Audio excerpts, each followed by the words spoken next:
Today, let's take a look at the U.S. .30 caliber M1 carbine. The M1 carbine has the distinction of being the most issued U.S. military combat rifle produced during the Second World War. The M1 carbine was designed to be a compact, lightweight firearm the U.S. military could issue to personnel who needed a weapon, but didn't need an infantry battle rifle like the M1 Garand. From 1941 until 1945 alone, over 6 million of these M1 carbines were manufactured for U.S. and Allied combat troops fighting in Europe and the Pacific. The M1 was also issued to American and South Korean combat troops during the Korean War, and later the Vietnam War. The U.S. supplied entire battalions of South Vietnamese ARVN forces with both the M1 and the selective fire M2 carbines in an effort to supplement their lack of combat weapons. The M1 carbine certainly wasn't the most powerful battlefield rifle in any of those conflicts. Its claim to fame came from the fact that it was rugged, lightweight, accurate, and reliable. In the long haul, it more than proved itself to be an effective combat weapon. By the late 1960s, the M1 carbine was actively being phased out of the U.S. military arsenal. The government eventually sold off huge numbers of these rifles to contractors, who then refurbished them and sold them to the public. Up until the late 1970s, you could still pick up a surplus M1 relatively cheap. Those manufactured by Inland, Rockola, Winchester, and National Postal Meter were some of the most sought after. Not far behind were the ones made by Saginaw and IBM. I paid less than $100 for my first M1. At that time, surplus ammo was still pretty cheap, and you could afford to shoot one of these M1 carbines all day long. A .30 carbine round is a medium-range cartridge that's effective out to about 300 yards. Recoil from this round is pretty mild compared to the recoil of the larger .30-06 round used in the M1 Garand.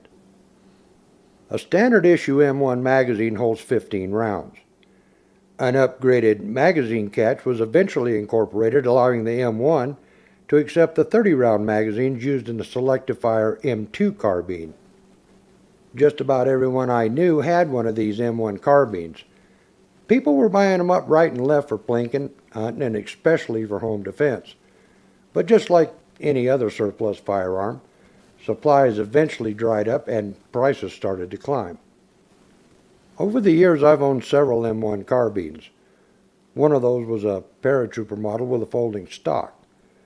Out of all of them, I think I like this one made by Auto Ordinance the best.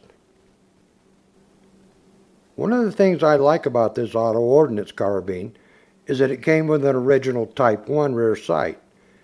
This is a style of sight that came on the very first batch of M1s delivered to the U.S. military. Later M1s were equipped with a Type 2 or Type 3 rear sight, like the one on this carbine shown on the left. These sights allowed for windage adjustments, and the peep aperture could be adjusted for ranges out to 300 yards. These days, peering through a peep sight at targets 300 yards away is really a bit optimistic for my eyesight. This original Type 1 sight seems to work out fine for me. Military issue accessories for the M1 carbine included a sling, an oil bottle, and a magazine pouch. The pouch held 2 additional magazines. The oil bottle was not only used to oil the rifle, but it also served to anchor the sling to the stock. By pushing the looped end of the sling through the buttstock and out the right-hand side allows you to slide the oil bottle through the end of the loop.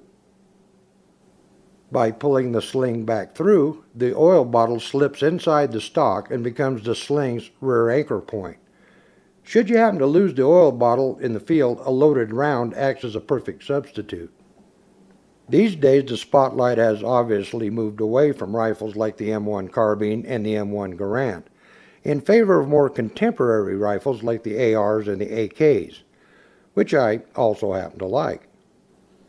But when it comes to semi-automatic rifles, I admit to having a soft spot for these M1 carbines, and there will always be a place in my collection for one. If you've never had the pleasure of shooting one of these fine little carbines, I'm almost willing to bet that after firing a full magazine through one, you'll want to add an M1 to your collection. Well, until next time, practice often, shoot straight, and thanks for stopping by.